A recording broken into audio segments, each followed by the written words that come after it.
السلام علیکم ویورز، کیسے ہیں آپ؟ ٹھیک ہوں گے؟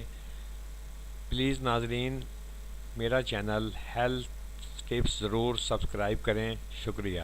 ناظرین، میں آج آپ کے لیے ایک ایسا پھل لے کر آیا ہوں جو گرمیوں کا دشمن ہے، اور ایسے فائدے بتاؤں گا کہ اس سے پہلے آپ نے کبھی نہیں سنے ہوں گے۔ تو لیجئے ناظرین، جانیے فالسے کے فائدے۔ السلام علیکم ناظرین، گرمی کی آمد کے ساتھ ہی کچھ ایسے قدرتی چیزیں بھی اس موسم میں آ گئی ہیں جو گرمی کے توڑ کے لیے بے حد مفید ہیں۔ انہی میں سے ایک فالسا بھی ہے جو گرمی کے نقصان دہ اثرات سے بچاتا ہے۔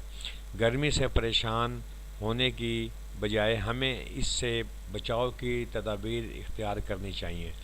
فالسے کے غذائی اجزاء اینٹی آکسیڈنٹ کے حامل ہوتے ہیں۔ فالسے میں پوٹاشیم کی اعلیٰ مقدار، تھوڑی مقدار میں sodium, vitamin C, calcium, phosphorus موجود ہوتے ہیں۔ فالسا نہ صرف موسم گرما میں ٹھنڈک کے اثر کے لیے استعمال کیا جاتا ہے بلکہ اس کے ساتھ ساتھ صحت کے لیے بھی بہت مفید ہے۔ ناظرین، فالسے صحت کے مختلف مسائل کے لیے استعمال کیا جاتا ہے جو درج ذیل ہیں۔ یہ دل، جگر اور معدے کی صحت کے لیے بہت ہی مفید ہے۔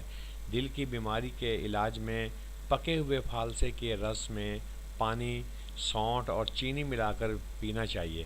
عمل انہضام کے مسائل جیسے تیزابیت اور بد ہضمی جیسے مسائل دور کرتا ہے۔ خون صاف کرتا ہے اور کھانسی اور گلے کی سوزش سے بھی نجات دلاتا ہے۔ گرمی کے بخار اور سینے، معدے اور پیشاب کی جلن کو دور کرتا ہے۔ گرمی میں لگنے والی پیاس کی شدت سے تسکین دیتا ہے۔ گرمی کے باعث ہونے والی دل کی گھبراہٹ دور کرنے میں فالسا اہم کردار ادا کرتا ہے۔ قبض سے نجات کے لیے فالسے کو کھانا تکلیف دور کرنے میں مفید ہے۔ متلی اور قے کو ختم کرنا، اس کا پانی پینے سے پیشاب میں آنے والے خون رک جاتا ہے۔ ہچکی اور تپِ دق کے مریضوں کے لیے بھی فالسے کا استعمال شفا کا باعث ہے۔ شکریہ ناظرین۔